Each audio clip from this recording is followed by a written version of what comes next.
It's a Friday today. Feels like a Friday today. I like it. All this week, to be fair, all this week has felt like Friday. You come to the Junkie Gathering, man, every day is a Friday. That's for sure. Been drinking like every day's Friday. Yeah, no kidding. I'm pacing myself, man. Tonight, I'll have a few, but, it's a marathon. A few. It's a marathon. We're going to a speakeasy. That's true. We got Burt Watson in the house. He's going to be in studio today. I love it, man. Burt Watson. Met him yesterday. Amazing. We got him, plus we got Johny Hendricks, of course. Every Friday we always do. It's going to be a good show. It's going to be a great show. Sadly, it's my last show. It is the last show that both of us will be here in person. Yeah, but you know what? Life goes on. I'll be back. It's not goodbye. It's I'll see you later. I like that. And now there's so many people in here. Yeah. You can't even see anything. We got Dean from Georgia in here. Ken, Bert, Mr. Garcia, Gozes, and George's father, of course, is here. Gigi walked in. We got Danny. It's packed house. Packed house for the gathering, baby. Yeah. And that's not even looking out there. I'm going to give my headset to Burt Watson. 1 minute. That's pretty iconic. Are we able to shoot right here? I definitely want to buy a few minutes. All right, guys. But I don't know if it's see you on the show. At the end of the first hour, we have like about, about the end of the first hour, we have a long 5-minute break. We could probably try that. I didn't know if it was able to do it out there as well. Okay. As long as you don't B-roll. As long as I don't face there, right? Top of your head. Yeah. Okay. But, if anything, I might plan on doing it in here. Gigi's got a solid shirt on, though. Oh, boy. I just don't want it to bleed over your shirt. How's it going, Bert? I'm good, baby. 30 seconds. Okay. I got my little notes here so I don't miss. Do you? Excellent. What do they say? This is just Doesn't say like Doritos and stuff like that. No, it's Dr. just Pepper. it's just the Alliance. All of the promotions under the Alliance umbrella, so I don't forget nobody. George. 10, 9, 8, 7. This is your captain speaking. 6, We are making our 5. descent into Las Vegas McCarran Airport. On behalf of our crew, we'd like to thank you for flying MMAjunkie Airlines. Now please fasten your seatbelts and put your tray tables in your upright position because the descent is going to be a little bit bumpy. Alright, Junkie Nation, it's time to roll, baby, on MMAjunkie Radio with Gorgeous George and Go. Wow. This is what we doing while we do it, baby. All night long, we rollin'! Yeah! Wow. The MMAjunkie Radio revolution is upon us. Can you dig it? There's no escape. No escape. Through the vast frontier of cyberspace and through a sea of stars in outer space. One small step for man, one giant leap for mankind. We've solidified our combat communications stranglehold. We are controlling This is okay, right? I just wrote the name With down. the use of MMAjunkie Radio and SiriusXM satellite radio technology. MMAjunkie Radio. Commence transmission.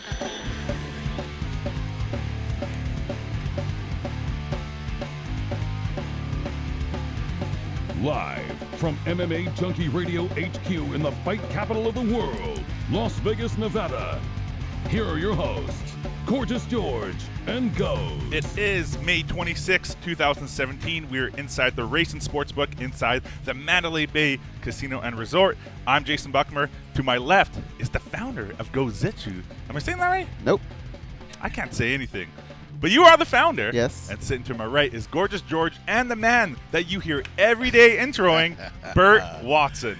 Yeah! I love it, baby. I love it. Of course, back east handling all the producing duties is Chris. I'm hyped today. Doesn't it feel good? I'm still hyped from yesterday. Oh, man, what a day. It keeps on rolling. Every day you hear the voice of Bert Watson entering our show, and now here he is in the flesh. Yeah. In the flesh, baby. How you doing? Man, I'm trying to make it, baby. I'm excited. This is the first time I've been back in Vegas in almost 2.5 years. Mm-hmm. You know, and the last time I came in here, you guys were over here under the bar, under a table. And now you guys got half of the bar covered. And Junkie Nation standing outside, you know, and I'm really excited. When was your last visit? What did the? Oh Man. Your tenure with the UFC ended in 15, right? UFC 184, and before that, I actually was in Brazil, and then we were out of town for like about 5 or 6 late shows. 2014? Yes, wow. sir. Yes, sir. Yes, sir. Wow. First time back in Vegas. Makes sense. First time back at Mandalay. First time with you. Not the last time with you guys, because I stay in contact with you guys on the phone, you know, every now and then. Y'all be calling me to borrow a little bit of money. But no, I'm just kidding. But no, I'm excited, man. It's great to be back here, and to be back here for this reason alone, man. You know, it's unbelievable, man. And I ain't just sucking up to nobody. I'm genuinely happy to be here, baby. Man, that was a tough secret to hold for so long. Even till the end, just like it was almost like Burt was in witness protection, right? We just had him in that corner hiding. People were coming in, and but there was also another little surprise, and it was for Stitch. Stitch didn't know that Burt was there. Oh, no way. Wow. They had a really nice reunion. That was unbelievable to see Stitch, you know, and to realize, man, that you guys have been doing this for 10 years. Man, that's commendable, man. Thank you. You know, and you still got the Junkie Nation and the followers behind you, and you guys are still at the top of the heap in my book, you know, for everything and all that's MMA, and you know, it's just excited. You know, I'm excited to be here, baby. And excited about it. Burt got put in the Hall of Fame yesterday. He's got his Hall of Fame bracelet on right now. Had no idea, man. I got my Hall of Fame bracelet, and you know, this is actually the very first time. A couple of years ago, I got a Lifetime Achievement Award, and it's a statue of a guy standing with a leg kick, and right on his leg. That one. Yeah, it's this that guy one. right here. And right on his leg is gonna go this bracelet when I'm not wearing it, baby. There you go. For But the you Junkie know, Nation Hall of Fame. If you're at a junkie gathering, there's a rule. If somebody in the Hall of Fame catches you without your bracelet, you have to buy them a drink. Oh well, I'm good, cause I'm gonna wear this for a minute, man. I got no problem wearing jewelry. You know, so yeah, and it's a good looking bracelet, man. It's cool, right? And it's Yeah. custom. Ensign Inouye made these. Really, Yeah. handmade. Handmade. Wow, that's unbelievable. Did a great job, man. A great job. I just hope it holds up to me wearing it every day and taking a shower with it and sleeping with. Can I do all that? You can. Sleeping with it on. It's very you know. durable. I was very careful with it at first, but then I noticed, wait a minute, this is no joke here. Okay, well, you don't have to worry because I don't do a lot of rolling around with, you know, anything that I need to. You know, anything I do is I throw a left hook or a jab. So I'm good, man. But it's a great looking piece and quite memorable. A great day yesterday, man. That Excellent, was very cool. That was off the hook, man. And a good meal. Shit, I had a good meal. You ever had Peruvian food? Probably sometime during the course of my 150-year career. Oh, I see. did. Okay. But I never had anybody literally go out and get me a bottle of, can I say that? Yeah. Go out and get me a bottle of Grand Marnier because they know that's the fuel that gets this engine going. And Jason actually went out and got me a little bottle, you know. I don't know where, but I'm old school. And I can't remember the last time I seen a pint of anything in a brown paper bag. He did walk in like a hobo with. Yeah, he did. He did right off the corner. You know, I wanted to roll that little. I did. I rolled the bag down like my dad used to do. Yep. Twisted off and took a little swig, and put it in my back pocket. That and the bag is in my room, baby. You put it in your back pocket. What happens if you sit down?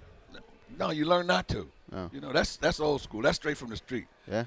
You put it in your back pocket so the cops don't see it. But that's a flask, though, right? You had a bottle. No, but see, flask are new. That's for millenniums, okay? Back in the day, we didn't have flask. We had a little pint bottle, and you put that pint bottle in your back pocket. I want to get you a custom flask with a BW on it. I think that'd be cool. Oh, man, y'all gonna spoil me. You're gonna make me move to Vegas, you know? And then, I don't know, I might take you a seat here or something. That's okay with me. No, but I got to learn how to handle that. This is not my lane. I'm going to be perpetrating, to tell you the truth. Tell us about walking through Mandalay Bay. You probably have a lot of memories here, good ones, and you probably put out a lot of fires too. Yeah. Maybe some verbal assaults that fly back and forth. Your job's not the easiest. You're babysitting stars, but you're babysitting a lot of babies too, right? Oh, a lot, you know, and you know, I don't have a problem talking, but and I can't mention any names on this one. But the last time I was in Mandalay Bay, you know, when I go to a hotel, the first thing I do is I go to the front desk and I get acquainted and I tell them, listen, whatever goes on, you call me before you call the cops. You come get me first. Whatever's going on in them rooms or in that hall. So I was here the last time, and I was on one of the lower floors, and I got a call, and somebody was saying that there was a lot of commotion going on the floor.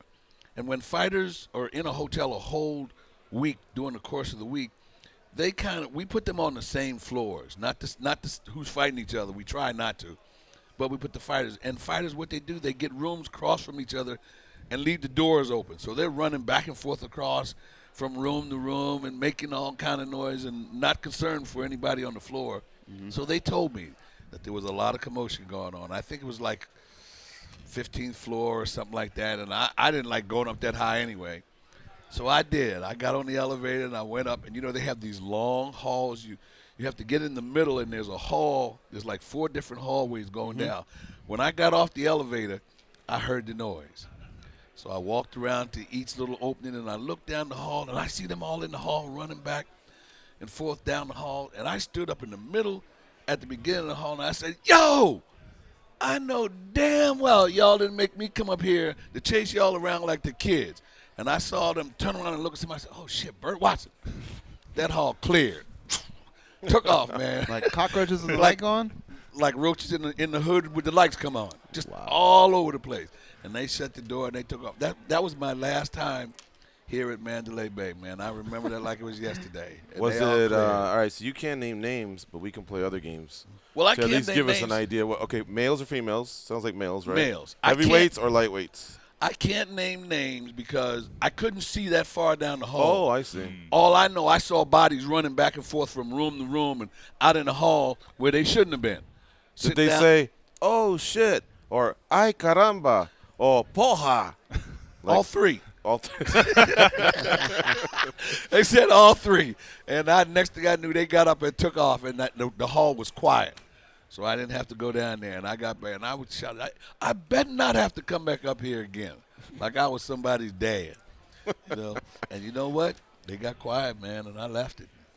That was my last time here at Mandalay Bay. Well, it won't be your last time. No, I hope not. Because this is our home. We've been here for 8 years. Wow. And I knew, the last time we had seen you that we would talk to you again and for sure see you again. It's just a matter of time. This is a whirlwind sport where time flies. Look at that. The fact that, like, really we're flowing like we used to. Mm-hmm. You'd come in every 3-6 months and we'd catch up. And, we've been doing that for the last 24 hours. But we actually had to circle back and say, wait a minute, the last time you were in the studio wasn't as big as it was. It was just the little broom closet we used to call it. And it was 2014. Like, I'm actually still recovering from that thinking, wow. I told my brother the other day, I told Goes, I said, listen, man, I go, we have to take our vacations. We have to visit our families and do that stuff because the time is going to fly by too quickly just because this sport can swallow you up. And I've been following you guys online. In social media, and I see the photos of in studio and the guests that you have, and I've seen how big the studio has gotten. So this morning about 9:30, I called each and every one of you trying to find out if this was still the same place. Is this where because I remember the little small room, and from what I saw online, there was no way you got all that in this room. So I was calling trying to find out if I was going to go to the right place this morning. Did any of us answer? No, you. I didn't answer. George is the only one that. Yeah. You guys didn't answer me. Yeah, I missed this call. Yeah, me too. I said, well, what the heck? I'm going to walk over here. And that follow. phone's always turned on, man. I really can get back to sleep pretty easily anyway. So even if I can tell, if I have to just look with one eye and realize, well, I better take this, I'll do it because I can fall back asleep. It's not a problem. But the one thing I've accepted is I got to crack open my laptop and look at my phone constantly just because the show and the sport moves so quick. And it's not just, we don't just cover American-based fighters.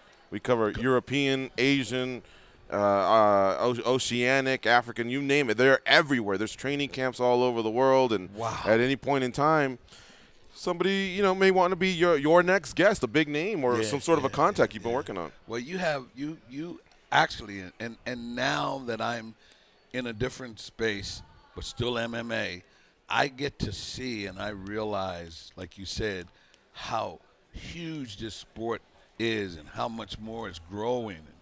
I before being with the UFC, I was at the highest level.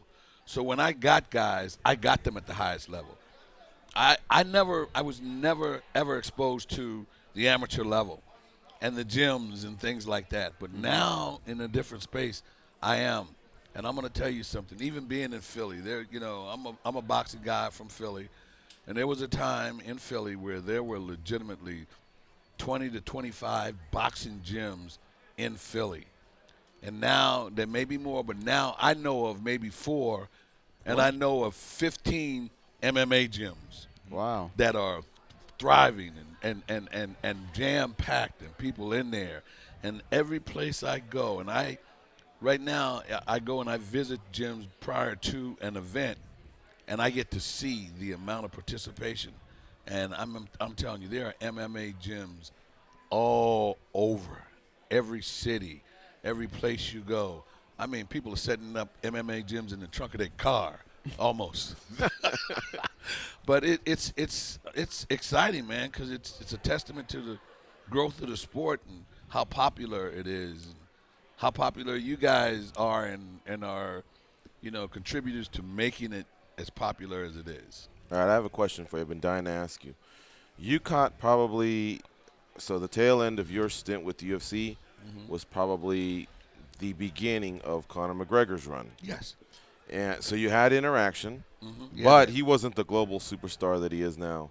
How do you think you would have been able to deal with his delays and the fact that, he's in a mansion somewhere or another hotel and, entourages and I refuse to wear this and, he's a superstar and honestly, the UFC allows him to get away with stuff because he makes the company so much money. But how do you think it would have impacted you? Do you think you just would have had a separate set of rules or do you think you would have had to check them? No. I'm in the military. I'm a former Marine. I believe in one set of rules, one direction, one leader, and we do it one way. And when I initially met Conor, he was the Conor that he is today, but that Conor hadn't been pulled out of him yet. And when I got guys, I instituted rules immediately, right away. And we might have had a problem along the way because I'm sure that he probably would have wanted to go to those rules. But, being late and not showing up and working on your own time and your own set of rules, I ain't having that. That's just, I would have figured a way to do that from a respectful standpoint, that I didn't disrespect him, but I would not have let anybody and still let anybody disrespect me. I know them, I know their space, and I know how to respect it, but no, being late and just doing what you want to do and just showing up when you want to show up, and that's not in my game plan. How often were fighters staying outside of the host hotel? This is all new. Okay. And I realize even Dominic Cruz and Luke Rockhold have gotten what's called Airbnbs or beach houses near everything, but still they want to do their own thing. But here's why they do it. I know exactly why they do it. Tell me. Because Conor's doing it, and they found out that others are doing it, and it's a status thing. It's not really it's that much more comfortable. Because if you go in the Delano or the Mandalay Bay Tower, or wherever the UFC goes, they do choose top-notch accommodations. All it is a status thing, man, and they want to say that that they're doing it too. The only problem is they can't do a mansion like Conor, right? And I'm sure the UFC maybe has a helping hand there. But if they can do a beach house and it'll be on Embedded, was Embedded around when you were doing it? Yeah. Okay. Yes. So if they can do that and be seen, you know what I mean? But anyway, so what do you think you would have done about do you have to now send the van to the beach, or would you have said because I guess you can't stop someone from staying where they stay at. Right. Well, that's a system that just recently has started with it since I've been gone. Yeah. It recently, and it's a part of the growth process, but I would have figured out how to make that work without it disrupting the chain of command or what they had to do or what they needed to do. Like any parent, it is real hard to take – you got 5 children. It is real hard to give one child a piece of candy and tell the other ones they can't eat it. You can't do that. If you give one child a piece of candy, you got to share it with all 5 of them. And now, I don't know what has happened, but then I also know that they have site coordinators that work with all the fighters and are responsible for getting them from point A to point B at a certain time, and it's separated. Like when these guys do their media scrums or their press conferences, then that's handled by the media department. The media department is responsible for getting them to point A and point B. But when it comes to the weigh-in and fight night, then the site coordinators have to do that. The transportation department has to pick them up.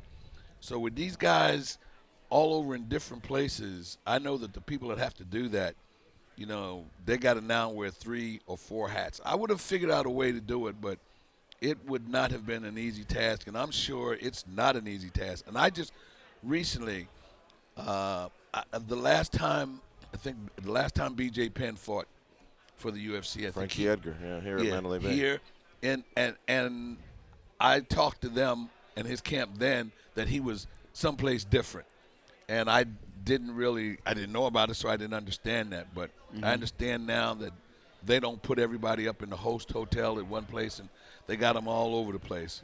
I'm sure that's tough for the guys that have to get that done. I've always wanted to ask you this question. Anybody who's ever seen you do your work, when you're bringing the fighter to the cage, you're waving the towel, you're screaming. Yes. Have you ever come across a fighter that just said, you know what, I just don't like that energy? Yes. Yeah. Oh, really? That they didn't want you leading them out? Well, boy. Who was it? And you've already used your I can't throw anybody under the bus, or I can't name names. We gave you that pass. We gave you 2 of them, so you got to name names. Can I guess one? I'm just kidding. Okay. You do whatever you want. I would say somebody like a Mirko Krokop would maybe do that. Okay. You want to guess one? I would say who's not feeling Burt? Well, who are the assholes? Because only an asshole's not feeling Burt. No, let me think here. Boy, that's a great question, Goes. I will say I'm just going to – no.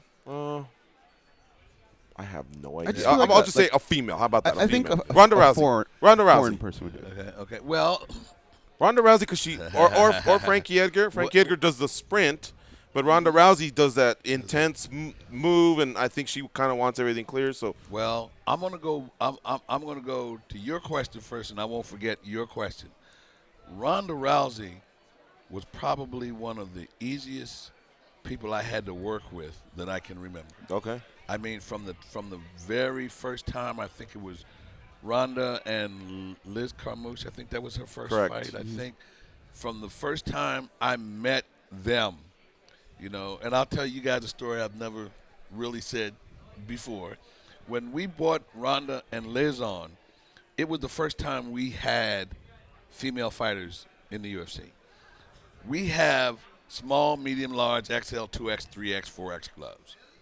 Our smallest glove was a small glove. And what I normally do when the fighters get on, the first thing I do is take them to the scale. I put them on the scale. And then during the course of the week, I grab them mitts, and I got so to a place, when I say mitts, their hands, I got so a place that I could grab a guy's hand and almost feel what size glove I would at least try to put on their hand. And I'm thinking in my head now, the fight was Saturday. This was Tuesday or Wednesday morning. I'm sitting there and I'm thinking, I think I better take these gloves, the smallest we have, and go try them on these ladies because it was the first time that we had. So I took the pair of small gloves. I took it to Liz first. I put the gloves on Liz. She put them in. They went on. But still there was enough room. I could slide my fingers through the top. I put my fingers to assimilate a hand wrap. There was enough room to put it on, and I walked away from her. I went up to Ronda Rousey's room, and I took the glove and I gave him to Ronda. Rhonda went to put the gloves on, and 2 of her fingers went through 1 hole. Whoa. That's my sentiments exactly. I'm like, whoa, holy S-H-I-T. There was no need for me to even try the rest of it because 2 fingers went through 1 hole. And this was the smallest glove that I had. She gave me a look, and she looked at me. She said, and I'm looking at her. I didn't look directly. I'm looking down. I'm like, don't worry about it, baby. I got you. Come on, let's just put this on. In my head, I'm like, oh, shit. So she's going on, and she's putting the gloves on, and I'm going through trying them on, and she's looking at me, and she's like, Bert, I know what she wants to say, but I'm going on. And I pull them off. I said, oh, they'll be all right. She looked at me. She said, I knew this might be a problem. I was telling somebody. She didn't say any names, but I was trying to tell them I needed some gloves. I know. I said, don't worry about it, baby. I got this. This will not be a problem. Now, this was our first fight. We were in California. The office was here. The gloves were here. I panicked. So the first thing in my head, I said, you know what? I called the powers to be here in Vegas, and I said, we ain't got no gloves for Rhonda or the females because these gloves don't fit. That phone call went up the chain. While that phone call, and I said, we got to work that out. While that phone call went up to the chain, I went downstairs. I got into a car. I went to where I found the nearest hood to find a shoe shop because I was going to have a shoe repair, stiff them fingers up on each side so that they fit her, which I did to have them. But I called and I spoke to Chad Hurley, I think, and it went to Kirk Hendricks and went up the line, and they started scrambling. And this was Wednesday. Friday morning, I had a new pair of gloves set up and made for Rhonda. Wow. And they made. And it was the shoe guy, or they sent? No. The shoe guy was my plan B. Oh, okay. Because I had them stiffed up, and they were stitched nice and right, but looked kind of funny. What's bizarre is she fought in Tough Enough here in Nevada, so I wonder how that just kind of didn't come up. Like, well, you know what? How that didn't come up, but then I'm not that I'm glad it didn't come up, but Strikeforce is a little different glove. Okay. But then again, it kind of broaden out my area of responsibility and my thought process because I thought about it. A new fire you had to put out. And not once did Rhonda, when I looked at her and said, I'm going to tell you something, baby, I got this. She could have gone on and got on the phone and called Dana or called somebody and said whatever, but she did not once did she waver. She just looked at me and she said, okay. That was the last I heard of it. Fight night, we had her gloves, baby. Well, I do want to say I didn't mean to imply she was difficult, just that her walkout is so intense and she walks so fast that maybe she just didn't want anyone like within 10 yards. No, but I'll tell you what, not. that was a good question that Goes had, but I want you to think about it, and we'll maybe that'll give us a few minutes to guess. We're going to go to a commercial right now. Okay. We'll try and guess because I've come up with a new name, a couple of new names since then, and we'll see who in Bert's history has requested he not walk out with him or her. With that towel waving. I don't want you in my space, baby. You're listening to MMA Junkie Radio on Sirius XM. Rush 93, Burt Watson in the house. All night long.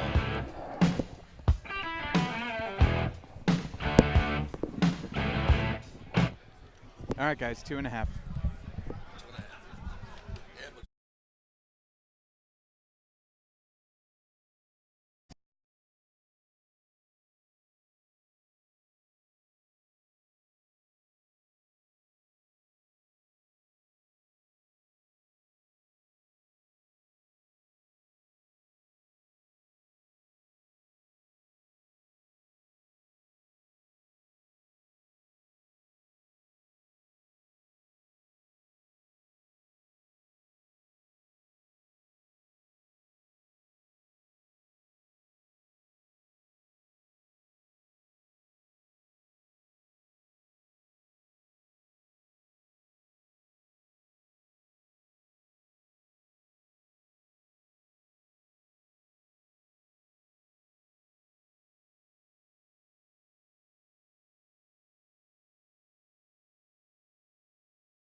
I'm your Uncle Walter.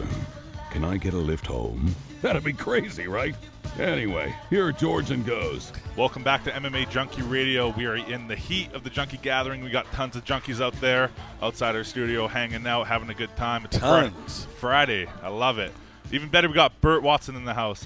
Now, before we went to commercial, Goes asked a great question. Has there ever been a fighter that's been, when you're hyping them up, we rolling, has been like, Burt, I just need to decompress and not want to hype up? Because, I mean, I would, but has there been any fighter like that? Well, I think before Goes kind of, I think he said Crow Cop, and I think George, I think you were trying to guess one. Well, I was going to say Bisping.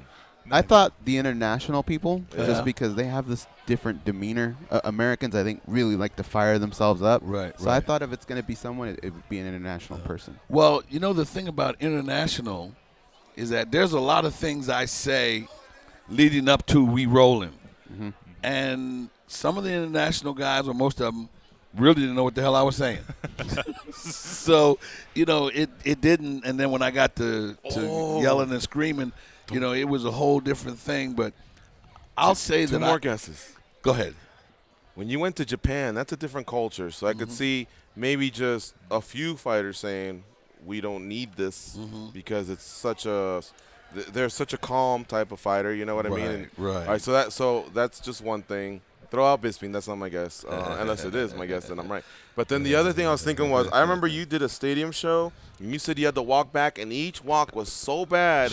I go, were your dogs barking? And you go, they were howling.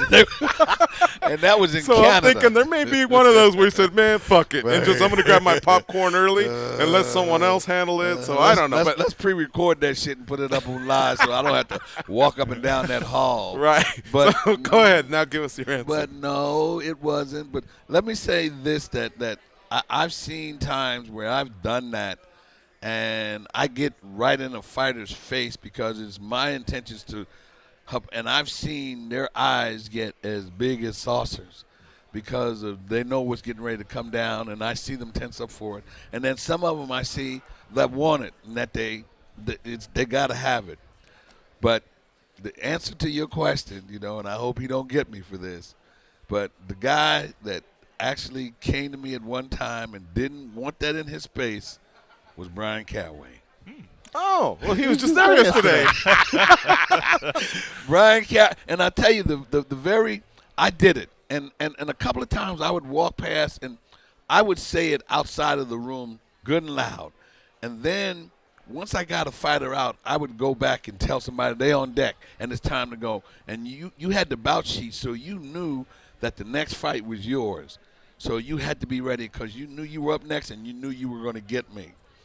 Well, we did that in I think Brian Caraway might have been maybe the fifth fight or fourth fight on the bout sheet, and I kept doing it. I walked into his dressing room, and he was sitting over there, and he kind of nudged me and wanted to talk to me.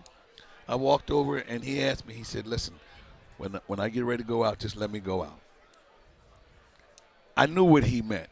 Okay, he said, just let me go out. I'm okay. Let me go out. So you know what? I didn't do it. The next time he fought, he said the same thing. So I knew he didn't want to hear we rolling. And I think the third time I didn't do it because I know he didn't want it. But that sucker went out there and won his fight. He came back to me and said, now you can do it.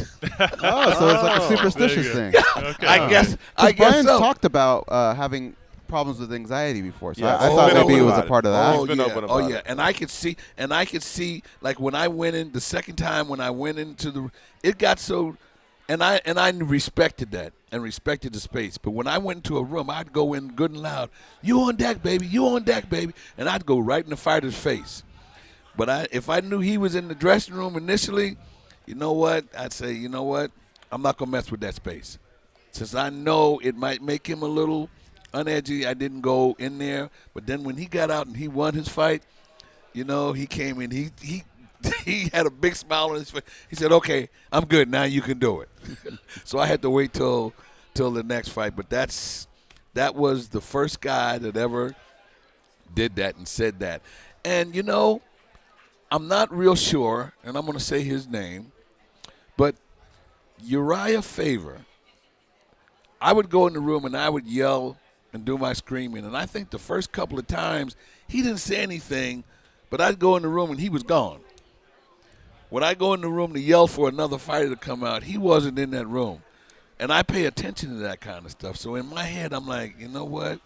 Maybe that might get him a little bit. So I'm not gonna go in it. But I figured a way, as opposed to throwing it on him and shocking the hell out of him, I figured a way to build him up. And that's when I started really yelling down the hall. You got 5, you got 10, you got a dirty 30 before we roll to that hole. 5-0 to go before we got 5 before we go live.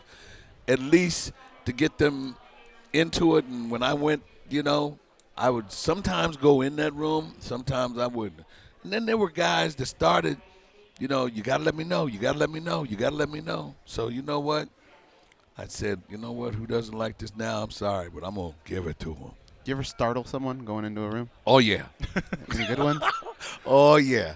I've gone in the room, and George St. Pierre, when he did you going with an alien head or something?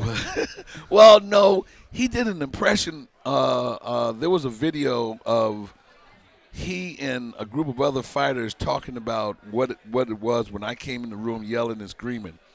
And George's was, I'd be sitting in the room and he kicked the door open like a wild man. All right, baby, time to go. And that kind of startled him. And he said it as if I came in the room and I kicked the door open and jumped in the middle of the room. And, yeah, sometimes I did that. But, yeah, he was a little bit on with that. So I said, I think instead of going in the front door, I'm going to go in the back door. I'm not going to stop it, but I'm going to go in a little, And now, in my new space with Alliance, MMA, and these other guys, it's new they know of it, but have never had it done before. Mm-hmm. And a lot of them, I scare them.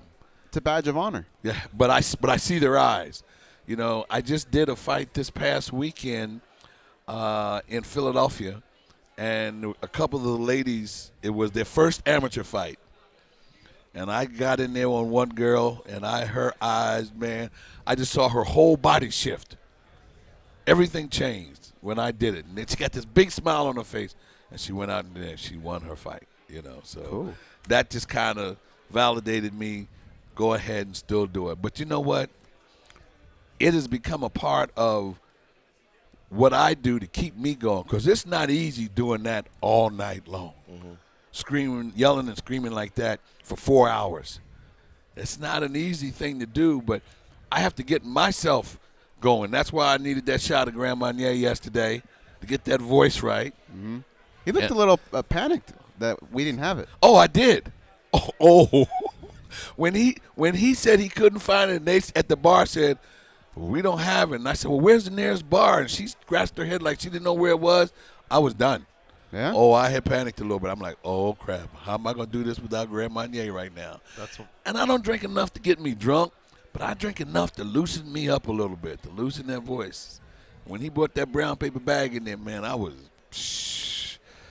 good to go. Then I had to sit and talk to Phil Baroni, and he was talking about it and talking about back in the day with him and, how do I still do it and that kind of thing, But, yeah, so my man Brian Caraway, he was the first and only one, and then he came and told me it was good to go, and he was good to go with it.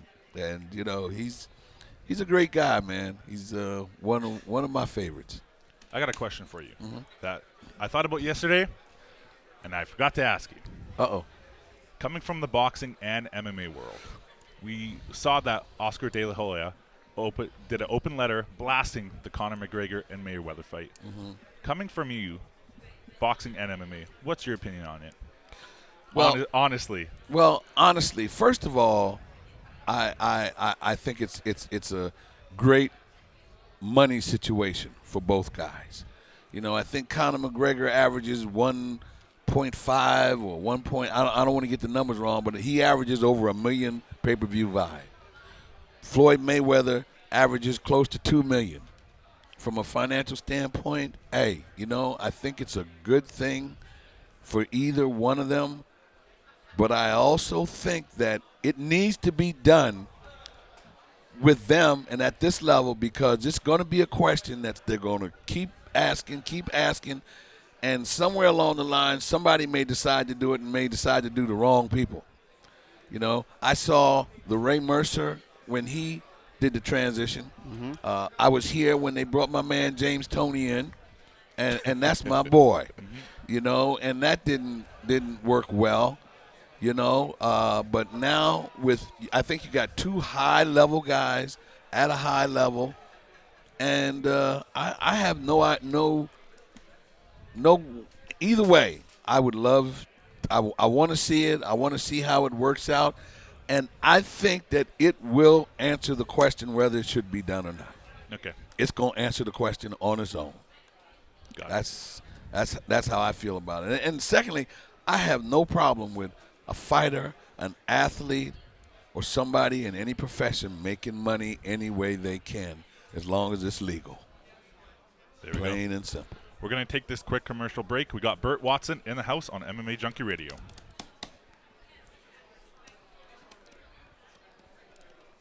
All right, guys.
King Kong has a lot of shit on them. Like a lot, especially Goes. Here are Gorgeous George and Goes. MMA Junkie Radio today on this beautiful Friday. Feeling good today. We got Burt Watson in the house. Now, Burt, love it, love it. Now you are now with Alliance MMA. Yes, sir. How's that going for you, man? Oh, it's unbelievable. Alliance MMA is a publicly traded company that has now gotten together, and what it does is that it acquires regional promotions across the country, across the United States, and with the support and the backing of its production, finances, it is hard for a regional promotion to collect sponsors and get television deal without good muscles and good content behind it. And Alliance MMA has taken these regional promotions and have given them that kind of muscle.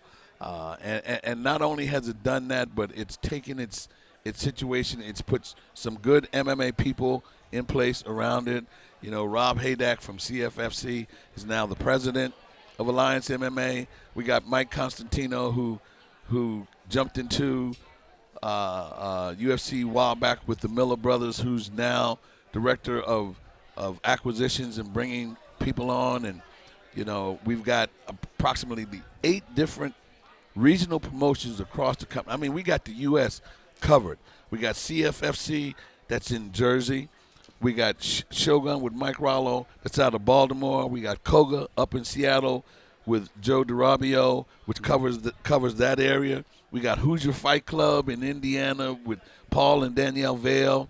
We got IT Iron Tiger Fight with Scott Shealy out of Ohio. We got V3 with Nick Harmeyer in Memphis, Tennessee. We just acquired NFC in Atlanta, which handles all of that region in Atlanta with Dave Oblas. We just promoted in San Diego and L.A., and we've got a management group with Sucker Punch. They've brought on and acquired Sucker Punch, which is a management group. We got Cage Ticks, which handles. Who's the leader of Sucker Punch? Chris Cyborg? Kevin Lee? Or? Well, I know Brian Butler and Hammer, Brian Hamer for Sucker Punch. Right. Yeah, those are good guys. But you know, them giving a voice and a management content to these guys, and it gives the regional promotion and the regional fighter an opportunity.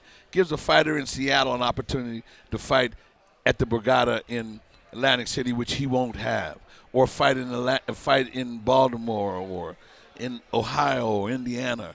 But it is a great organization, and I'm happy and proud to be with them. Excellent, man. VP status, right? Yeah, VP? I just got promoted.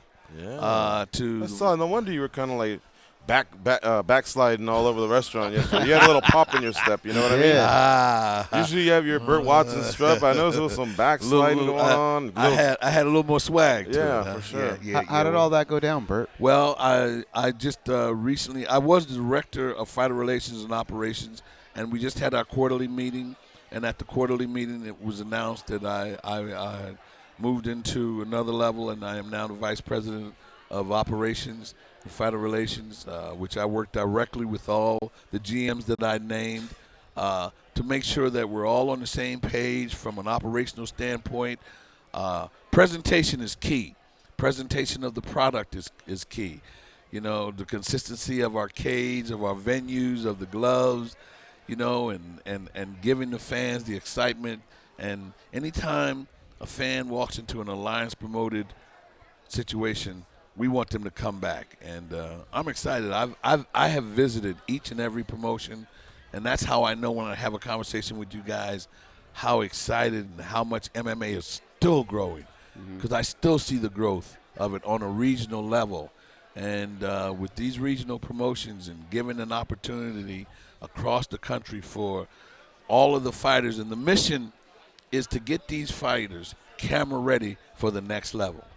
Well, I can tell you something. Me working with them and having been at that level and taking that energy and that knowing. You know, I always say sometimes when the lights go on, some people's lights go out. We want to make sure their lights might get a little dim, but that they don't go out. That when a fighter moves to that level, he's ready. He or she is ready and prepared, not only from an operational but a venue. You know, so that when they get there, nothing's really new or strange to them, and they're ready. We just had a guy from CFFC, Shane Burgos, that went on to the UFC, and I mean he went through first 2 fights. Caitlin Chagagan, you know, that's right. She's another one. Fought on the big Madison Square Garden. Court. Man, and she's shown up. Daryl Horcher, you know, I don't want to miss anybody, but you know there are a lot of guys from Alliance MMA. I would think over the last, with the collection of the promotions that they have, I think they've put maybe 25, 30 fighters or more in the UFC collectively, and they want them to be ready for that level. And I'm excited about what they're doing and working with regional promotions and giving them a shot to advance to the next level, man. I see nothing but good things happening.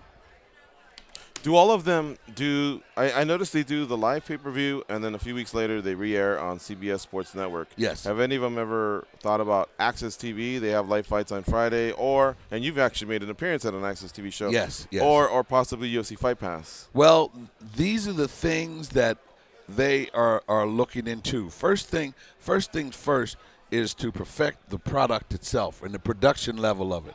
There's we have an in-house production company that, they do the video and the live streaming, and internet streaming of these productions. And then because when you get to that level and you have to present a viable product to a CBS Sports and an Access TV and that kind of thing.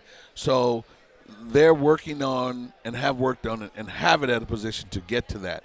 But right now they're in negotiations. I don't know exactly, and there's some things that really I can't exactly say, but they're in negotiations with different networks to put it out there on a network level. And the conversations that they've had are interested. They're interesting conversations. We've even had conversations on an international level. Oh, wow. Shit. Yeah, we have beyond North America? Yes, sir. Ooh. Yes, sir. We're looking. We're doing it the right way. What I consider the right way. You have to, when you jump out there, it's like when you strike a match, and it goes out, you can't restrike it, baby. And right now, I think that match is burning. And when we get out there, we're going to be ready. We're going to be camera ready. And what I see going on now, with the different promotions and preparing them from a production standpoint, and with the presentation of their cage and the fighters and having everybody ready, and they're doing a great job of that, and they're in the process of negotiating. When's the next show? Level. The next show right now in June, we've got 3 shows. We've averaged since the first quarter, we've got 17 shows that we've had. Right now in June, we've got IT Fights, which is, Fight Time Promotions, which is out of Miami, Florida. We've got a fight June 16th. We've got a fight June 17th it's basically in Ohio with Scott Shealy. We've got June 16th also in Memphis. And then we go on from June to July. We've got 3 or 4 shows with NFC in Atlanta in July, and then we've got shows in August. So we've got shows coming out through the rest of the year. So we need to do a little bit more of a frequent deal with the phoners, like Fight Week. You know what I mean? Right now we know that in June you're lining them up, Right. but individually, you can come on and tell us about each show on Fight Week. But Bert, thanks so much for stopping by, my man. This was a lot of fun. My pleasure. Yesterday was a treat. We still got more Bert time because we're here till tomorrow. Follow Bert on Twitter at Burt Watson for real. And, folks, we're going to come back, take some calls, maybe pull in a few junkies. We also got Johny Hendricks coming your way. It's MMA Junkie Radio on Sirius XM Rush 93, Junkie Gathering Week. Stay close. Absolutely. My pleasure.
to know by the way you popped your car sideways that it wouldn't last. See, you're the kind of person that believes in making out once, love them and leave them fast. I guess I must be dumb. She had a pocket full of horses, Trojan and some of them used. But it was Saturday night. I guess that makes it alright. You see, what have I got to lose?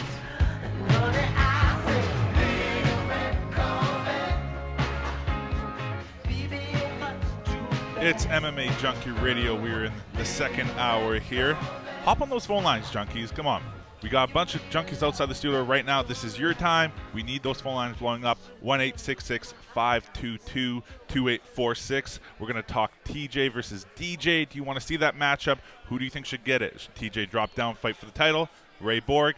Put your input in. And also, we want your predictions on the main event going in Stockholm, Sweden this Sunday between Alexander Gustafsson and Glover Teixeira. That's going to be a good fight. That right there. You got a top guy in Gustafsson who's really lost split decision to DC, lost to John Jones, which I know a lot of people are saying, I gave it to him. Then you got Glover Teixeira. He had the loss against Rumble.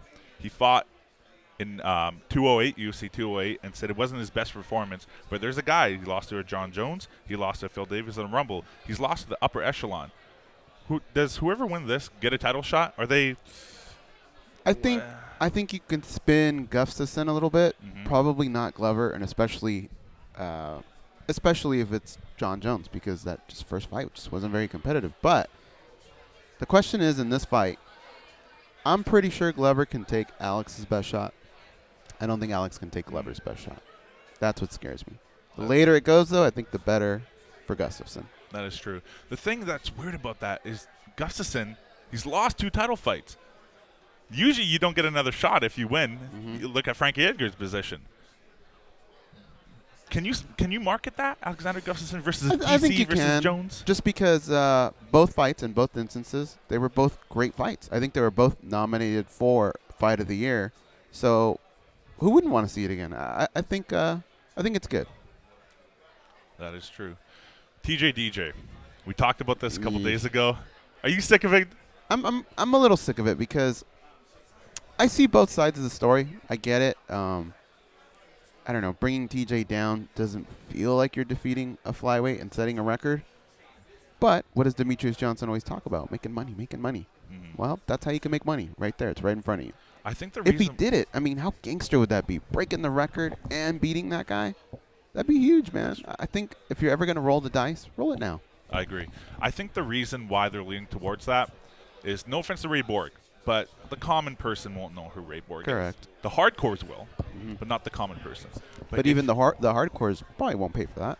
Fair enough. They want to know what else is on that card. If you put TJ versus DJ, you can market the former bantamweight champ of the world, who shocked the world, versus DJ, who is trying to break the record here. Anderson Silva's record that no one else could. I like the fight. I think they should make it happen. I think DJ Danstrup, who was here a couple days ago, made a good point. I wouldn't discount the fact if DJ is saying he wants to fight with Ray Borg, if the money's right, money talks. Absolutely. That stuff goes on all the time behind the scenes, and it's how they bump up that pay a little bit. Sure. The longer and longer the UFC has to wait to book stuff, the more and more they're going crazy. Francis Ngannou came out and said he wasn't impressed with Stipe's performance at 211, which is hard to believe because he knocked Junior Dos Santos out. Francis Ngannou is in a position where I feel like he may be a good challenger, but I don't feel like he's quite ready enough. He's not. And even if you go down another notch, or some people will say go up a notch, Derek Lewis is probably in that same boat. These are two guys that I think are still developing, and I still think they need time. I think you see Ngannou's moving to Las Vegas. He's still shoring up that game. It's a little too early. I always go back to boxing and Fernando Vargas. They gave him Felix Trinidad way too early, and he never really recovered from that. You don't want to do that to one of your heavyweight guys, so I think he's maybe like skill-wise, I'd say he's at least a year away from having that fight, from it making sense for him in his career. We have a couple matchups coming up. Alistair versus Fabricio. Stipe just come off his title win against JDS. Kane, we're not too sure right now.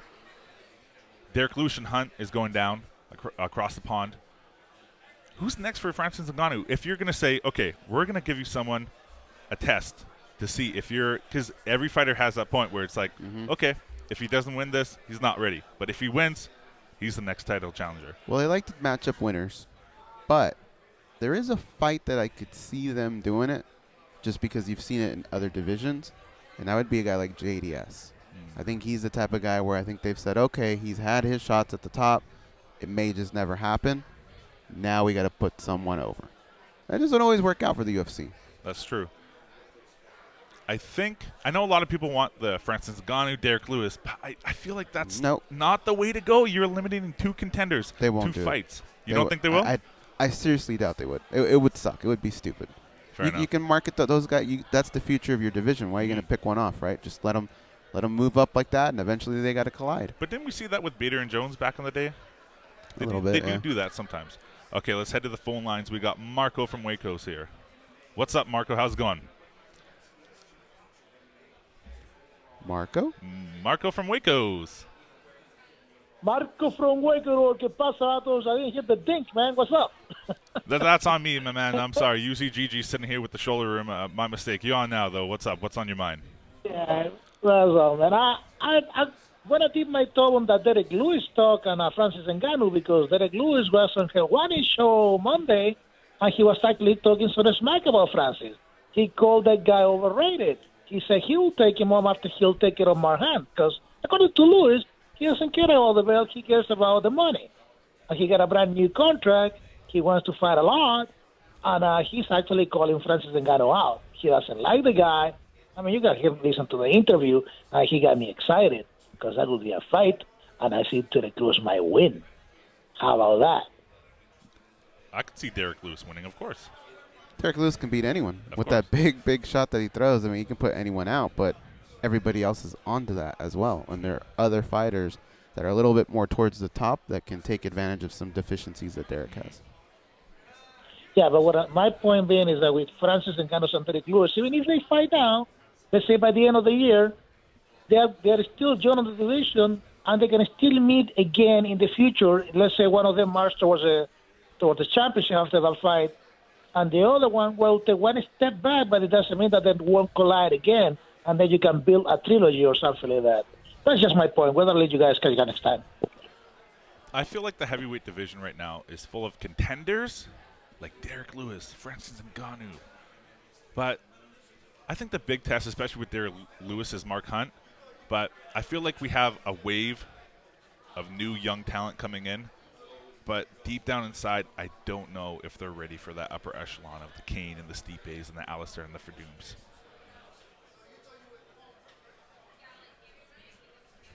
Got some big fights coming up, though, so I am really excited. Mark Hunt, Derek Lewis. The heavyweight division, we're at a time where we're going to see a lot of good fights, a lot of wave, a lot of new fights. We're going to see title contenders, and right now I feel like Stipe is the guy who can lead the heavyweight division because we haven't seen anybody defend the title for a long time. We've seen it at 205 with John Jones. We've seen it at 185 with Anderson Silva, GSP, and Matt Hughes at 175. So I really feel like Stipe can take the torch, really from no one because no one really has defended the belt, but take the torch and really make the heavyweight division great, really great, and make it marquee. I know people love heavyweight fights, but he can really just make the UFC heavyweight division must-see all the time, like kind of like 205 is now, and was a couple of years ago. Word. We're going to head to a quick commercial break right here. You're on MMA Junkie Radio. We got Johny Hendricks coming up, and we're going to have some junkies in the studio. Stay tuned.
MMA Junkie Radio Network. Hit us up on Twitter.com at MMA Junkie Radio.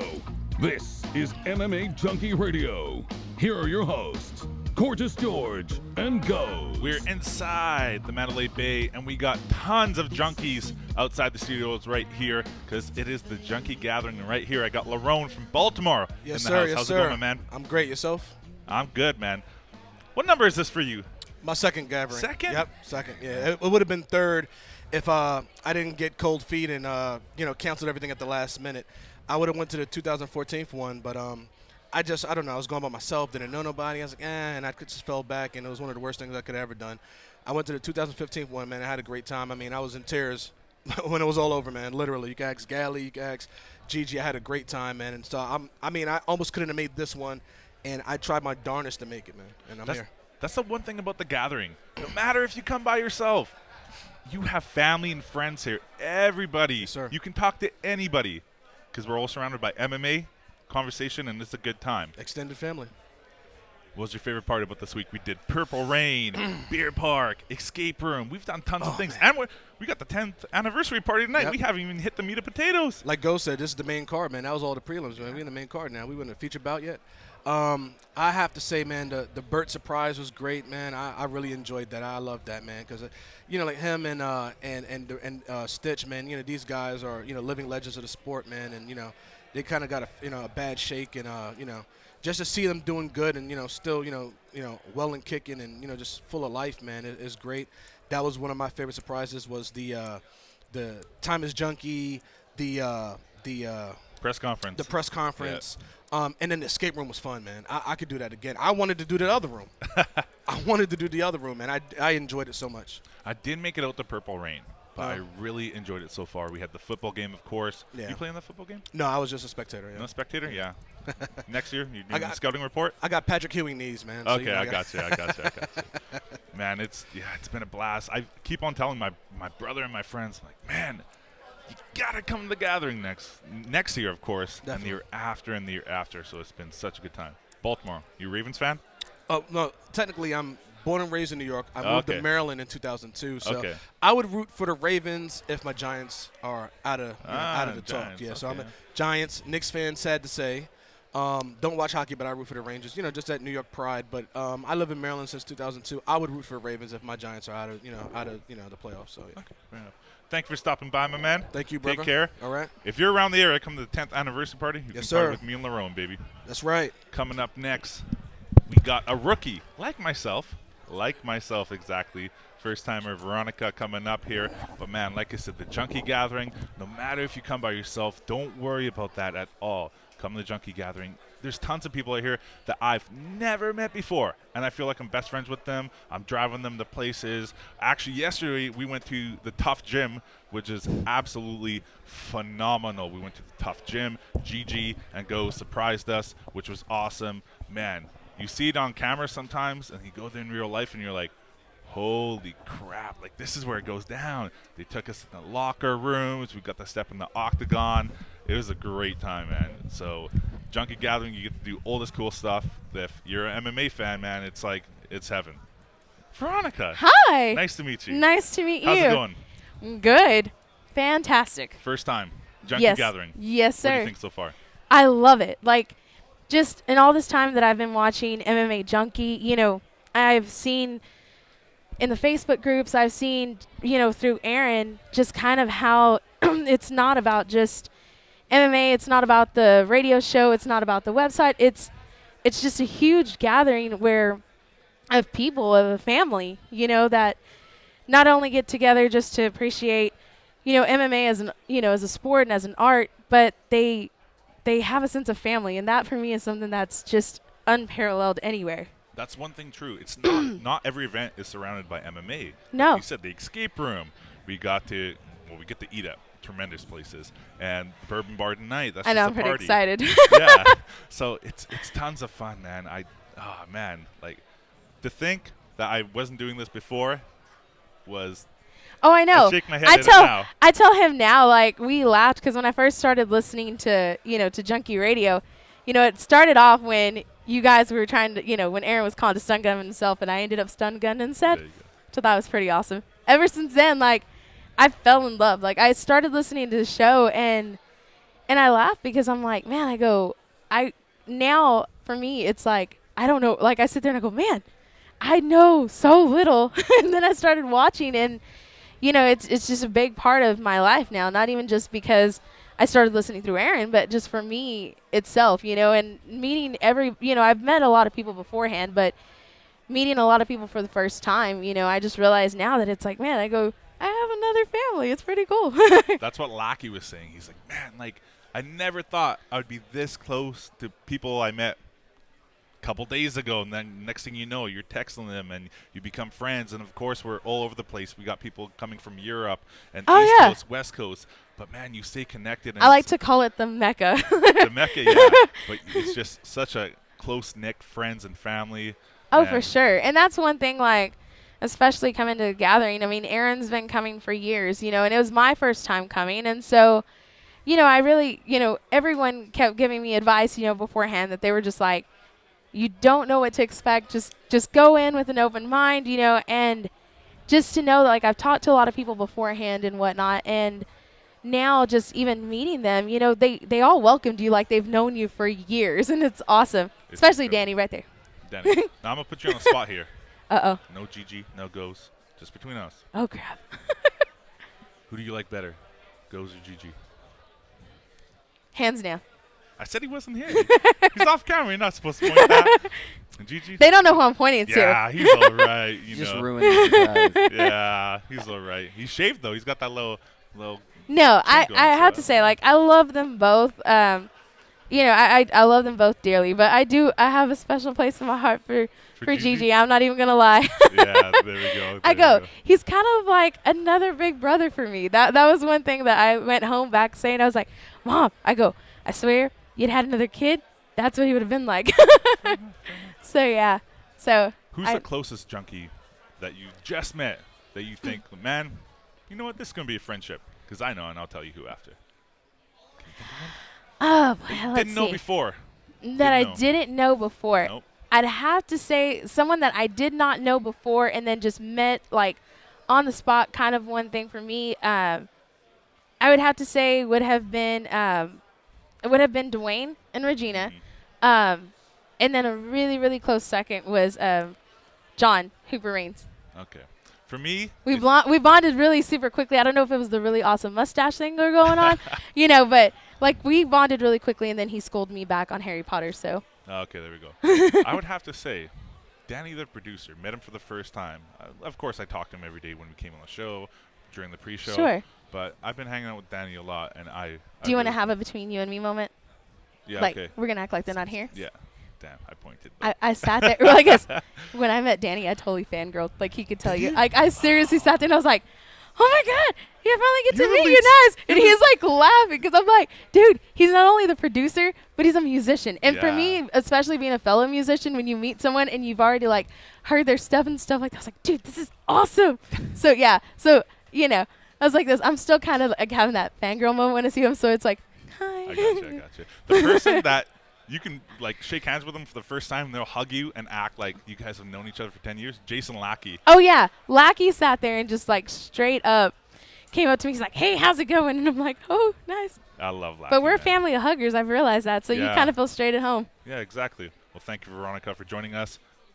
We'll see each other again next year for sure. our second annual gathering. We're going to take a quick commercial break. We got Johny Hendricks coming up after this. You're listening to MMA Junkie Radio on Sirius XM Rush 93.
Let that play a little bit, Chris. I like that song.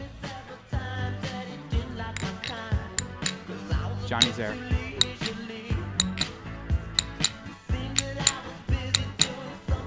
We've got to crack out those bongos in the studio.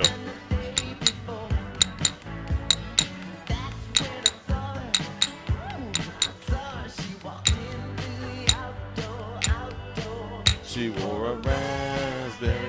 All right, here we go. We're coming down the home stretch of the MMA Junkie radio show, the last show of the week. It's the Junkie Gathering week, and it's Friday, May 26th. A lot of hangovers, a lot of headaches, but it's been a ton of fun. Folks, follow along at www.dolomer.com to learn more about Dolomer Sports Surfaces. That's what I was clacking to. And follow along during our next segment here as we reveal the latest Matt Moment contest winner. We'll talk to Johny Hendricks, who can be followed on Twitter at Johny Hendricks. He's a former UFC welterweight champion. He's a two-time NCAA Division I wrestling champion and a three-time finalist, four-time All-American, four-time state champion. I know when he hears that, he's probably sitting back going, yeah, bitch, it's me. I'm the man. All right, let's bring in Johny Hendricks. What's up, Johnny? Doing good. How you doing, man? I'm doing good. Does it feel good when I bring you in like that and just talk about all the things you've accomplished in combat sports? You know what? It just makes me believe that I'm blessed. You know what I mean? I'm blessed, and it's humbling. If that makes sense. King. It's just. Go ahead, Johnny. Go ahead. I was just saying, it just makes you feel blessed and thankful that people remember what you've done in the past, too. King Mo used to tell me, wrestling is so competitive. To just stand out there with the other All-Americans, that alone is an accomplishment. If you walk away out of the March Madness weekend having accomplished that, you should go home and be ecstatic. Imagine progressing to semifinals and finals and winning it, and then winning it once and twice and having, the type of accolades that you had because he talked highly of you. You were a roommate of his, but he just tried to put things in perspective as far as, just how difficult some of these accomplishments were. You know what? You know what it takes? It takes hard work. And people like Mo, too. I don't say nothing bad about Mo. I love rooming with him. We're complete opposites, but I love rooming with him. And like I said, it just sort of just makes you, take a step back and say, hey, it teaches you, what to do to get there. You know what I'm saying? How some people, they need that push. And that's why we have coaches. But it really all boils down to you. How bad do you want it? And, I can't think of that hard enough, in my career right now is, as I'm making this weight move and everything else, how bad do I still want it? And every time I close my eyes, all I can think about is getting to the top. That's right. All right, well, you're mid-camp for Tim Boach, who you will be fighting in your home state of Oklahoma. This will be on June 25th on a Sunday. And this will be at UFC Fight Night 112. Tell me, this week, everything holding up? The body's feeling good? You know what? The body is feeling good. I don't know if y'all looked at Instagram. I got to roll some pretty talented guys this week. And we're about to add in the striking aspect to that as well. So, all in all, this week was an amazing week for me. We just got done literally an hour ago. Going over technique, fight technique. What should I be doing? What should I be looking for? And now we're actually sitting in a sauna talking about our game plans, talking about what we need to do and seeing if we can, and that's what's crazy about, just 4 months ago, I would never be doing this. We would never be talking. We wouldn't be doing anything. We'd just be sitting in here and surviving, right? But now I'm actually, I'm giving my 2 cents back, and I think that's going to help me in my future. Johnny, what's your Matt Moment of the week before we reveal this week's Matt Moment winner, courtesy of Dolomer Sports Surfaces? You know what? My Matt Moment is, what sucks, and I was talking to Dolomer yesterday. I went up there, saw them, hung out with them. I was like, what sucks is that whenever I type in my name, I can't find anything of my old self. But my mom did make a scrapbook. And whenever I find that, I'm going to release a lot of pictures of like what I've done, growing up. But it really, my Matt moment was my dad. Whenever I was 5.5, I was wrestling and I quit. And my dad took me to wrestling practice every day. Mm-hmm. I didn't get to wrestle though because I couldn't beat one kid. I could beat everybody else but this one kid. And he made me want to be out there so bad that by the time the next season came, I didn't care what it was. I was going to push through it. And I think that's sort of whenever I started realizing if you want something bad enough, you're the only person that stands in the way. Yeah, there you go, man. The parents can they can spread the wisdom, can't they?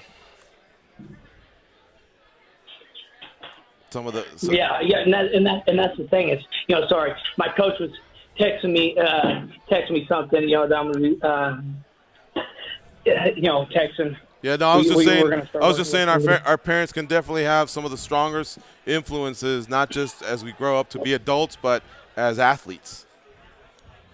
But and that's the thing is, and what it is your child willing to listen?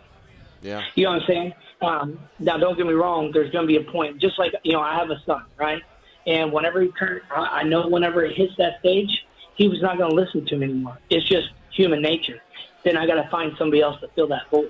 But that's really what it's about. Is sometimes parents, it's okay to be a little tough on your kid because guess what? That kid is going to look at that and say, "Oh, this is how you do it," and you do it right, and you praise the crap out of them, right? You're like, they go, "Oh," and I think that's why I love athletics. Like I really do love athletics. That's why all my girls play something, they do something, is because it teaches them at a young age how to compete, how to drive yourself if you want to be better. All right, Johnny. Well, we reached the point of the segment here where we're going to announce this week's Mat Moment winner. They are going to receive a Johny Hendricks signed miniature octagon mat displayed in a shadow box frame. This is the final Mat Moment weekly winner before we announce the grand prize winner next Friday, June 2nd. That grand prize winner, by the way, will get an all-expenses-paid trip to the Dallas-Fort Worth area for a meet and greet with Johny Hendricks and a one-on-one training session. So very cool of Dahlinger Sports Services to extend this to all the different winners out there on a weekly basis. And, of course, that grand prize winner, they're going to have themselves a good old time. The winner for this week is Sean Ledford. He submitted via Facebook on April 12th his Mat Moment, and I'm going to read it right now. It says, hashtag Mat Moment. My Mat Moment wouldn't be one particular moment. My Mat Moment would be all of the support received from people like this man here, sacrificing their time to help another person. I appreciate all the people that took time out of their days to help someone else when they didn't have to. Having the opportunity to wrestle, be taught, and trained by some of the nation's best wrestlers and coaches is my Mat Moment. I'll never forget the great men for their help. Thank you. And Johnny, kind of like what you were saying, your dad guided you for a while, and then after a while, you probably weren't going to listen to Pops like you used to, and you were in the hands of a gentleman like John Smith, who coached you on to many great moments. And that's really what it is that sometimes as an athlete, we overlook what we should be doing. And I know Sean Ledford very well. And, whenever I see something they're not doing that they should be doing to help them, and, it can be on the mat or off the mat. I try to step in and be that for them. You know what I mean? Because, if you have a role, like a lot of these athletes, they have a role in life. It's not only to be the best athlete you can be, but also a great role model where, and all it takes is sometimes, hey, keep your head up when you're shooting. You know what I mean? And then, their eyes light up, and you could have told them the craziest thing ever, but they're going to listen to you. And, that's really what it's about to me, is giving back to the kids and the young men that sort of look up to me. That's what this sport's about. Being on TV is having people like that. Folks, you can follow Johnny on Twitter and Instagram at Johnny Hendricks, or like him on Facebook at Johnny Hendricks. And then as far as Bob Dollimer, on Instagram, they're Dollimer Mats. On Twitter, it's at Dollimer. And on Facebook, like Dollimer Sports Surfaces. Johnny will join us next week as we will reveal the grand prize winner. Johnny, I don't want you to melt, so we'll let you go so you can get back and finish the sauna session. And we'll check in on you on your camp as you prepare for your fight versus Tim Boach on June 25th. We cannot wait for that. And thanks again for participating on a weekly basis, sharing your Matt moments, and doing this segment with us. It's been a ton of fun. Hey, I agree, and thank you so much, guys, for housing it for us. It's been a great honor. Awesome. Take care, Johnny. Have a nice weekend. Hey, y'all do the same. Happy Memorial Day. Thank you, buddy. You too. That's Johnny Hendricks, former UFC welterweight champion and a wrestling standout. Really, really solid cat. That's one of the guys I got to meet here, Jason. He lived in Vegas for a few years when he first started off with Team Takedown, so we got to know him. This fighter who's accomplished a lot, but I'm telling you, man, this is a guy that said that would want to co-host the whole show. We used to go really overtime. Danny, you know how there's times where I say, can you stay 2-3 minutes? We finish out something. Like, we used to do ridiculous amount of overtimes back then, and Johnny would power through them, dude. And he, of course, a mat moment for me, although it wasn't on a mat, was when he brought in the belt. And it was, I guess, all right. Yep. Have you ever seen it? It is a classic. So, when they're basically looking, archaeological find, the Covenant or whatever, as they look at it, that's kind of like the look we had when it came to Johnny's belt. Yeah. It was the original belt. A lot of times they have duplicate belts that they travel with, but this was the original one, worth thousands of dollars, and it had extra straps, and that's why it's a little bit more secure when Dana White does put it on the champion. And he allowed us to wear it, touch it, hold it, and that's something that he wouldn't extend to just anybody because he said you weren't along for the ride. He goes, and a lot of people got turned off by that answer. You have to respect it. Whether you like it or not, you have to respect it that he was honest enough to tell you, but he would politely and respectfully tell you, I'm just not going to let anyone hold it and do this and do that. It's not just that type of piece of a trophy for him. It's something that's like, it's within his soul. It's something he worked for, something he bled for and suffered for, and so it would almost be, I guess, similar to, can I hold your baby? Not often are you going to say, sure, you just, especially in a stranger situation, that's going to be, as best as I can describe it. Anyway, all right, I'll tell you what, let's take our last break. When we come back, we'll finish up, we'll round up what happened here. We don't have any more breaks. Oh, that's it? Yeah, Okay. we did all our breaks. Oh, sorry. I was off to the side. All right. Here's a perfect time for me to talk to Chris, the producer, who's on the air. So I really like Chris. I listened to him on Luke's show. I think he does an awesome job. But the one thing he does that kind of like, I guess makes me want to bust his balls is how – you ready for this, Chris?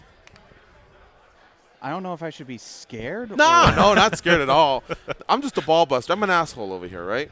And I'll tell Goes when I get home, I'm like, man, that Chris, I just think he caters to his girlfriend too much. And he goes, what do you mean? I go, well, a lot of times Luke or Marissa will say, what you got on tap? And he's like, yeah, I got this room, and it has a view, and I'm cooking this dinner, and I went shopping for 2 hours to get all the ingredients. I'm like, just take her to a restaurant. You know what I mean? And then make your move. And of course, that's probably why his girlfriend loves him tremendously. But part of me wishes I could cook. Part of me wishes I was a romantic like he is. But there's also times where I'm like, you're killing us. You're killing the rest of us. And, because then my girlfriend's going to want that type of attention. Yeah. But I'm just having fun, Chris. I really wish I could cook like you do. Sounds like you put a lot into cooking for your friends and stuff. I'll hook you up. I will give you my recipes. So next time your lady or your significant other comes to you, you can cook her a badass meal, and you'll get extra love points that night. There you go. What's your go-to meal, by the way? I make an amazing guacamole, and I make an amazing steak. Those are two things I take pride on that I make very well. All right. So I imagine you're a griller, or you're a barbecuer, or what are you? I sear my steaks in pans, and then I finish them roasting in the oven.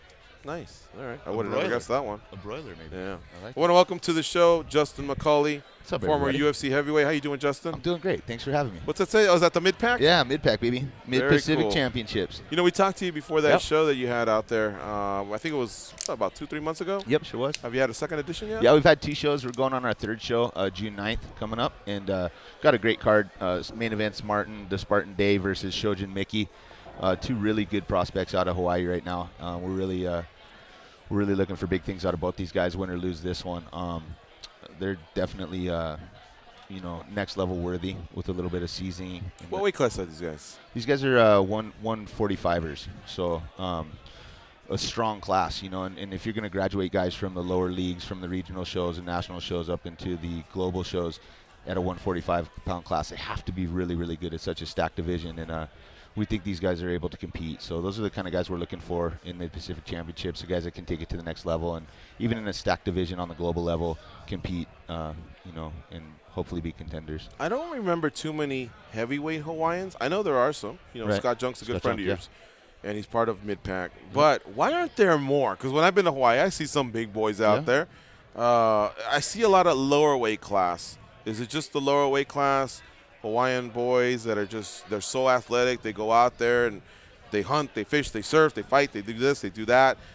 What about the bigger cats, man? They just starting families too quick? They don't want to get into a sport like this, or what? That is kind of a virus on the tough hombres there. Some real tough hombres, and there are a lot of tough heavyweights out there. There's a lot of tough guys. I just don't think they've been seen yet, and that's kind of the reason why I went there and started mid-pack and got with Junk and said, hey, let's start something over here that gets these guys the look that they need. And there's a lot of great talent over there, and there's young guys that are big heavyweights that, need some guidance and just somebody to put their arm around them and take them and show them the way and show them the path on how to get there, and so we're doing that. Anything stand out about your promotion that you are really happy about in the direction you're going that maybe differentiates yourself from other promotions out there, whether it's a set of rules or whether it's fighter treatment or fighter pay or anything, or maybe you just have the hottest green card girls ever? Well, on the island we have the very best cage.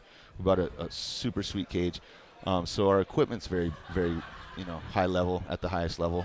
Pay-per-view worthy cage. We bought it from another big company who only used it maybe a couple times, and we ended up getting a very nice ring in the deal too. So we have the 2 best stages on the state right now. And some of your fights are in rings too. Oh, we're gonna do some stand-up stuff as well. Nice. Okay. So we're gonna expand that and hopefully open up some mid-Pacific stand-up division.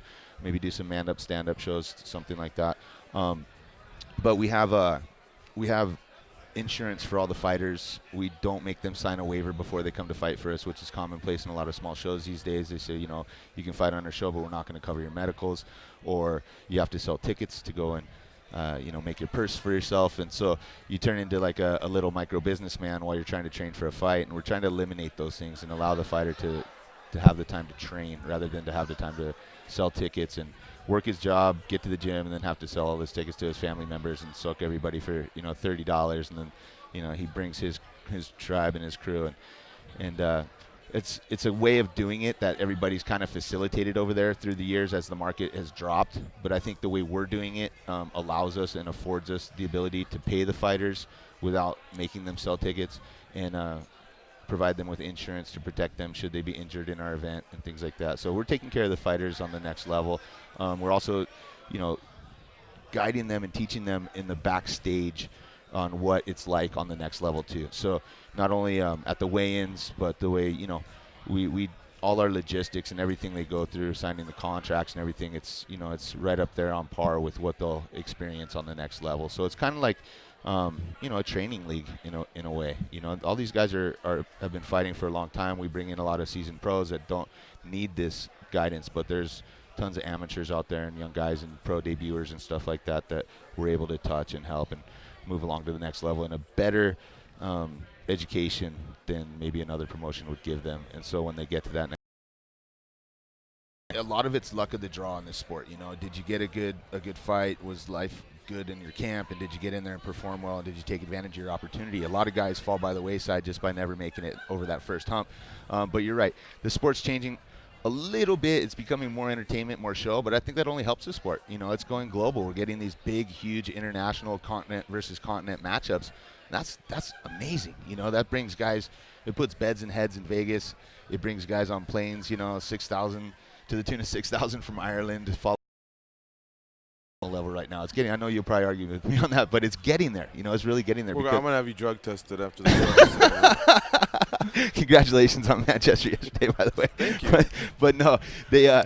You know, I really do. I feel like our look. sport, I kid you not. Maybe in like Indonesia, certain countries that are fighter countries. So certain countries, of course, and then there's other countries that it's growing. Europe, it might never take over Europe. It'll take a while. Soccer was, you know, it's soccer's home continent, and it's invented in Italy or something, right? So of course it's always going to be, you know, I think Europeans. When you watch the TV, you go, yeah, I would have done this, I would have done that. We have all these armchair warriors out there talking about what they would have done, you know what I mean? And if they could do it, and you know, and you have people jawing at each other and making, you know, just big promotions out of this stuff. And I mean, the Mayweather promotions back in the day in boxing, I used to think were amazing. I thought that was one of the best campaigning families ever in the history of the fighting business, you know, and Floyd's record shows it. But now, you know, we've taken the A side of the promotions. How's that? You know what I mean? Look at like Conor and Dana and everything they've done to promote these international rivalries. Brazil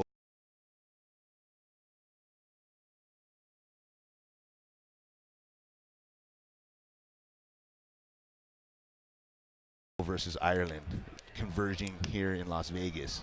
I mean, that is amazing. You know, you couldn't see that in any other sport anywhere. So I appreciate everything that's happened over the last couple of years with the entertainment value coming in, the globalization of the sport, and I think it's, you know, the sky's the limit now. And the fighters are going to get treated better. We're going to get more money. We're going to get more opportunity, be bigger stars. It parlays into other things afterwards, stunt careers or acting careers, or, you know, even if it's announcing or, you know, being a referee or a judge, or however you can stay relevant in the game and find yourself a new position after you're done fighting. It's opening up more opportunities, so it's only good for the industry. I'll pass it on to you second, Gigi. I want to shake your hand for a second.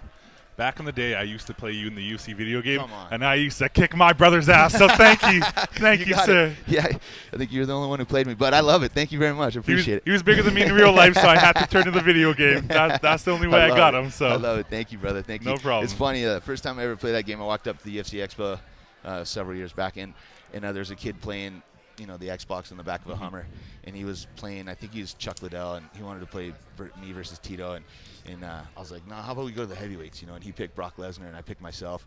I was like, that guy's pretty good, huh? He goes, who's that? You know, and then he smokes me in like 90 seconds, you know, I dropped the controller, walked away, and they're like, hey, that was him. And he's like, really? You know, ran up, got an autograph, but it was just kind of a funny story, you know. It's great, awesome. You know. Being up and all the way farthest to the right character on the game was great positioning. I think a lot of guys played me that way. What did you sing last night at karaoke? Tracy Chapman, Give Me One Reason to Stay Here. Oh, that's right. That's Come right. on, So really? check this out. You left, right? Uh-huh. Well, I mean, it was like literally 100 people went up. After you left, Kendra, one of the junkies out here, she goes, hey, I want to do a song. I signed us up. I go, what? She goes, yeah, I signed us up. So she signed us up for, I think it's called I Feel For You by Shaka Khan. Oh, yeah. So there's the guy that says Shaka Khan, Yeah. I want to hold you, want to love you, want to squeeze you too. Well, that was going to be my part. Right. Except they didn't put my lyrics up. No way. So she'd be like, baby, baby, when I look at you, da da da da da da, you know. Yeah. And so I'm getting ready, kind of getting my mode or whatever, and all of a sudden I kind of hear the guy going Shaka Khan. I'm like, okay, motherfucker, where's this at? Where are the words? Everybody's looking at me. They got like the videos and stuff like that, and I stood there like a sucker, man. I didn't say shit, and I thought, can I memorize this? I go, I can't memorize it. That was like 20 years ago that I heard something like that. I know he says, Shaka Khan, I want to hold you, I want to love you, I want to squeeze you too, I want to take you in my arms. You know, I mean, but that's tough, right? 20 years later. Yeah. So you would have been pissing your pants, dude. I literally Is just there stood video? up there Where's the like video? We need it. They Post probably deleted it because the there was video. nothing to do. Whoever has it, post it. Because then I kept turning to the guy. I go, where are my words? He goes, I don't know. He goes, just say them. I'm like, just say them. I go, that's, you know, there's actually like lyrics here. It's a rap. And he's like, come on, man. He goes, it's easy. I go, well, here, you do it then, you know? Yeah, right. And he goes, well, that was 30 years ago. It was 30 years ago for me, too. Right. We're on the same Freestyle planet, is idiot. not easy. Freestyle is not an easy thing. You dude. get on the microphone, it's easy to freeze, you know? You're like up there, everybody's looking at you, the camera's on you and I stuff. didn't care Everybody's got about their that. cell phones It was out. just the not having the words. Right. That killed me.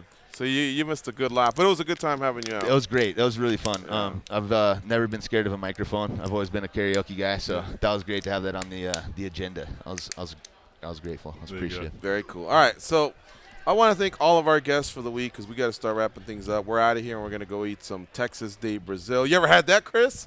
Brazilian barbecue? It is fantastic. Yeah, I like it, man. I can't wait for it. I is it skipped one of those breakfast and I had restaurants a poor dinner last night. What's that?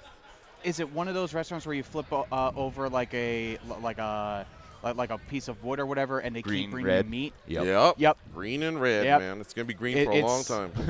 It's fat people nirvana. Pretty much.